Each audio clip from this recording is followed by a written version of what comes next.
যদি হঠাৎ করে একদিন হারিয়ে যাই, কেউ কি খুঁজবে? হয়তো না।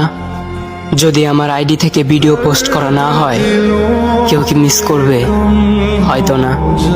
ইনবক্সে মেসেজ আসবে কিন্তু সিন হবে না, রিপ্লাই পাবে না, পরে থাকবে ওইভাবেই।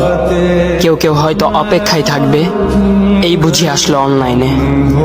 আবার কেউ কেউ হয়তো টেরও পাবে না, কেউ একজন নেই, কেউ একজন হারিয়ে গেছে। হঠাৎ একটা সময় কারোর হয়তো মনে পড়বে, কে জানি আর নেই। কষ্ট করে নামটা সার্চ করবে, পুরনো ভিডিওগুলো দেখবে আর ভাববে হুট করে কোথায় চলে গেল। আবার কেউ কেউ হয়তো একদিন দুই দিন না পেয়ে ফ্রেন্ড লিস্ট থেকে আনফ্রেন্ড করে দেবে। যখন আমি থাকবো না, তখন আমার স্মৃতি কারোর মনে পড়বে, হয়তো পড়বে, আবার হয়তো পড়বে না।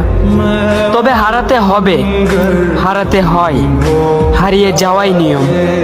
পার্থক্য একটাই, কেউ আয়োজন করে হারায় আর কেউ হুট করে হারায়। আমি না হয় হুট করে হারিয়ে যাব।